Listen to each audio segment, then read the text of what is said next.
Okay, we're back here again. It's been about how many months, About sir? 2 months. Since we did our what? Walk talk. We are out here at where? Tybee Beach. Tybee Beach, and today is Sunday. It's cloudy outside because of the hurricane. Hurricane Florence. It's right up the road that direction in South Carolina.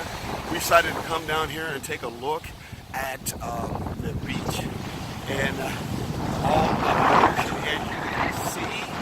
And Sharon said, today would be a good day for us to do our walk talk. So today that's what we're going to do.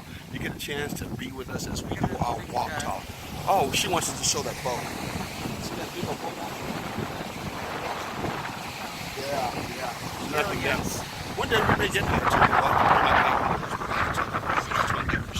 Anyway, let's start talking because people have been waiting for us to get back about some kind of subject. So we decided to talk a subject today that is something that's not always brought up in relationships, which is your attitude, your characteristic, how you come across when it comes to expressing your soul. That combination between your intellect and your feeling. That's what I mean that your soul is. So today we're going to talk about soul, but we're going to talk about it in a way that has to do with a term called a beautiful soul. Now, I didn't say a booty soul or a beauty. Anyway, we're talking about. A lot of times that's where it stops. You know, when people say beauty, it's all about what's outside.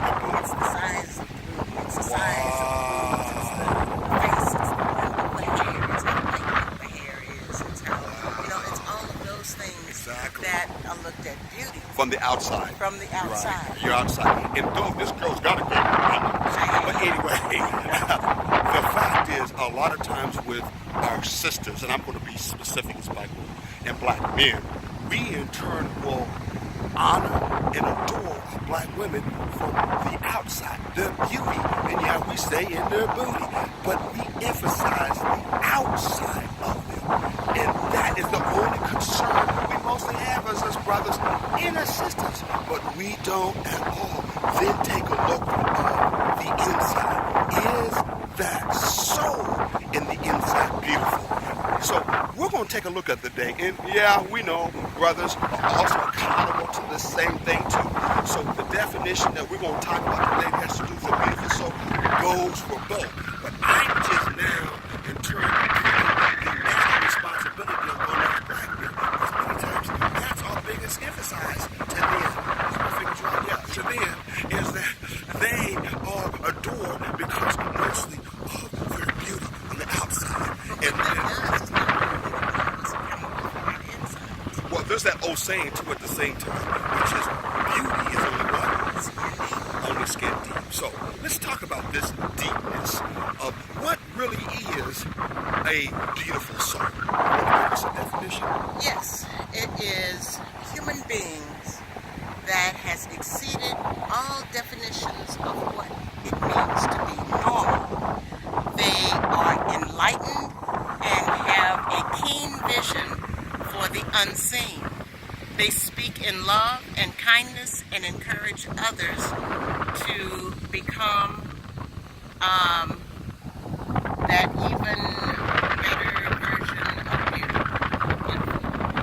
Okay, so let me get my finger out of the recording so people hopefully hear us, because I bet there's a lot of sand, wind noise, and my hands on the microphone at the bottom because they take a roll. So you say again that a beautiful soul is excelling in what? It exceeds what is meant to be normal. Just look at that. Exceeding what to say is being normal.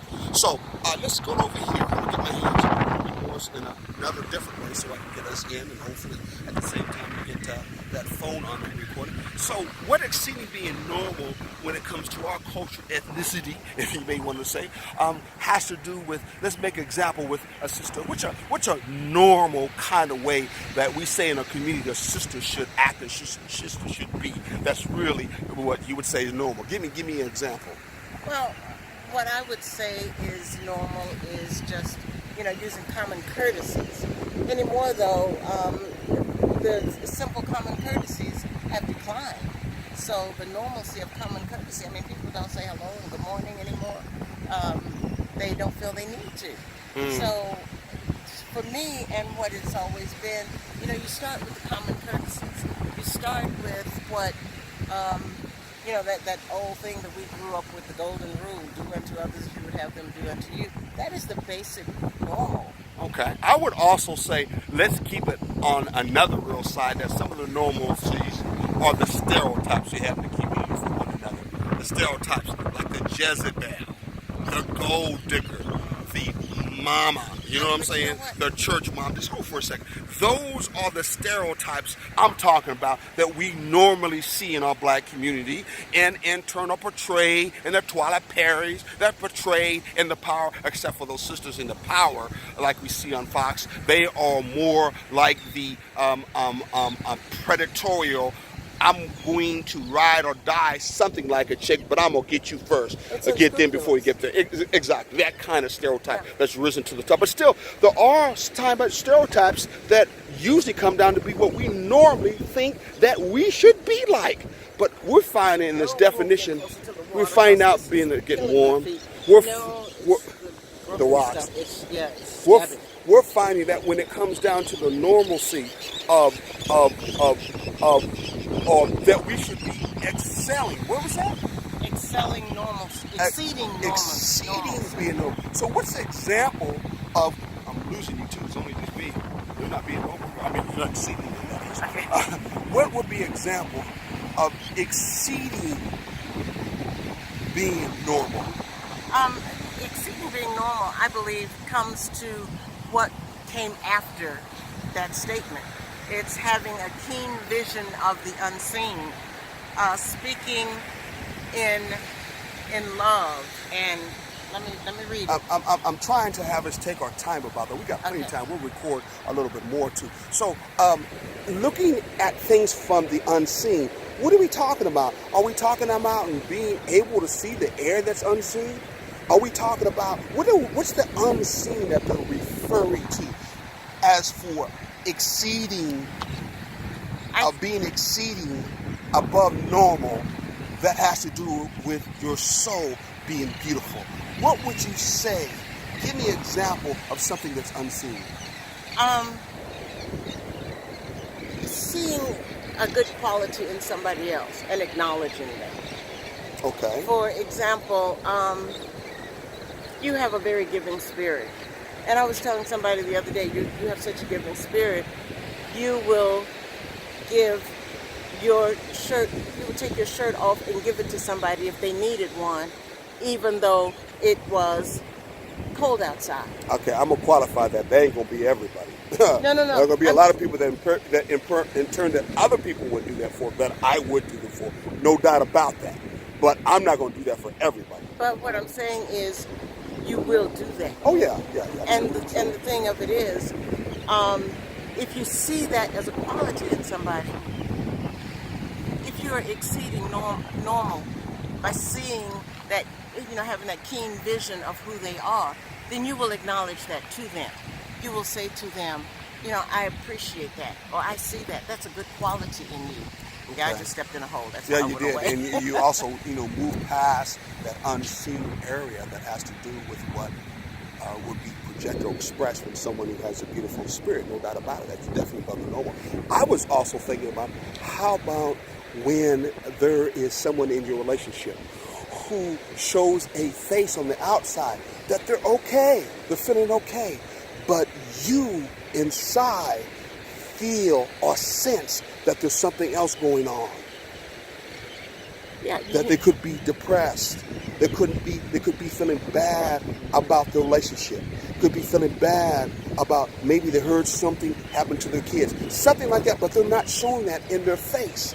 And so it's unseen. Yeah. We're talking about the difference between the outside and the inside. Because you're empathetic enough to pick up on that. Exactly. Yes. And that's above what people do. And that's what we're referring to. That's Exactly. what makes a beautiful spirit. Most people are locked into them and what's going on with them. And if you are exceeding that normal, then you would be in tune to what somebody else is doing or what somebody else is feeling, but not speaking or not expressing. On the outside. So that's another area of what a beautiful spirit. beautiful soul, excuse me, someone with a beautiful soul would be expression in that relationship to someone else. How's the next one that you came up with? Encouragement. Love, encouragement. Yes, that's it. Yeah. I think there was encouragement. They are enlightened. Enlightened. First of all, they got to be enlightened. Okay, I've so got this that whole one. thing is about you being enlightened in the And first they place. So go speak ahead. in love and kindness. So they speak in love and kindness. Now, I think a lot of people feel that when people are very quiet, normal, or they speak in a nice soft voice, that means they're speaking encouragement in love and kindness. Yeah. And they may not be speaking that in that low voice at all. No. Or if they say nothing, they ain't feeling that whatsoever. No, because I'm one of those people who, for example, with children and young people, I can reprimand them without yelling at them, using a soft voice, but getting my point across to them that what they have done is unfavorable, and explaining to them what that is. So you don't have to yell to be unfavorable. And I wasn't meaning that too, but I know she was going. I was saying that in turn, that you could be yelling and still be saying something loving and caring to that individual. Exactly. And see, That's the other what I side. mean by Yes. that. And I'm going to give an example. If in turn you saw your children always trying to run out in the street all the time, you're not going to use your house voice on to tell them to get the hell out of the street or get away from the street. You're going to say something loud enough so it gets their attention to keep them from being killed or hurt. Now, sometimes that's what we have to do as fathers or mothers. That is, in turn, showing a beautiful, or expressing yourself as a beautiful spirit because you're concerned about them in that way of keeping them alive. Some people call it.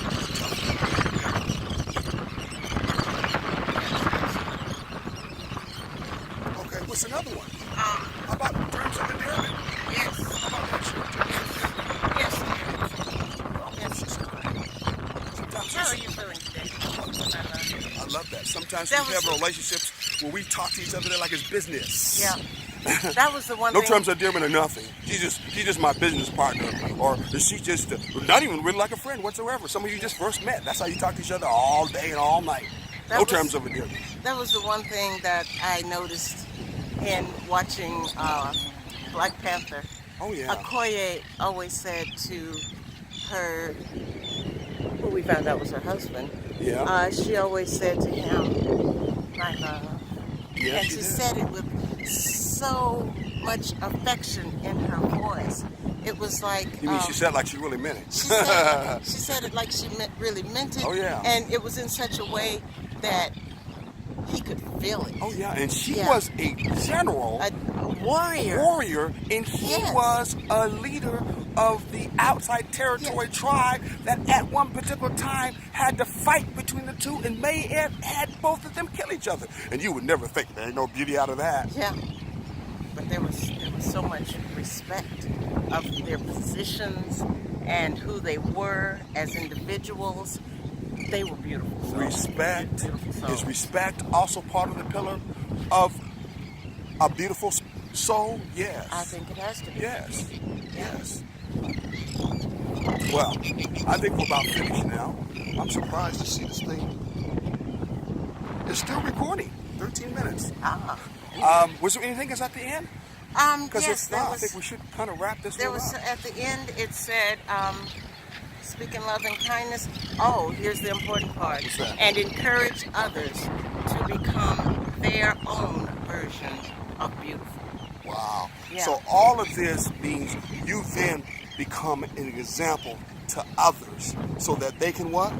Become their own version of beautiful. In other words, they say, well, those two couples, the way they encourage one another, the way that they in turn try to uplift one another, the way they in turn try to look at the best for one another, even though the other may not see it. The bottom line is, out of all of that, that's beautiful.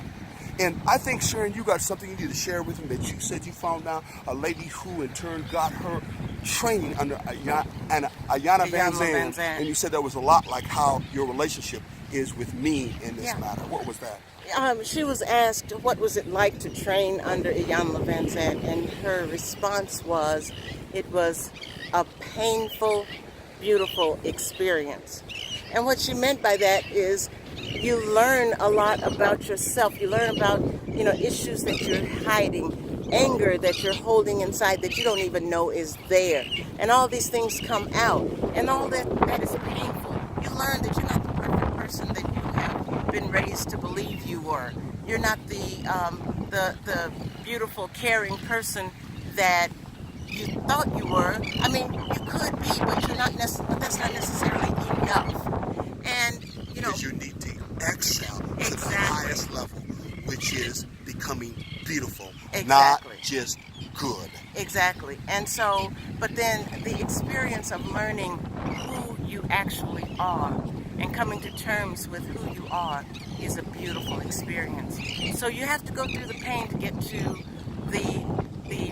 to rise to that next level, and it's worth it. Yeah, it's definitely worth it. What And so, was the old saying? They say in the struggle, without pain there is no gain. Is that no, it? without a struggle, There- there is no what? Progress. There's no progress. There's no There is progress. no progress. Hey, let's progress in a relationship. Let's start in turns expressing the beautifulness of our very soul. Hey, take a look below. Hopefully we'll have an email, something for you to ask questions, post it on our YouTube. We want to Share your experience. Share your experience. We want to keep more of this. God bless. Ashe. Until we or you see or hear from us again. And thank you for holding this all this time.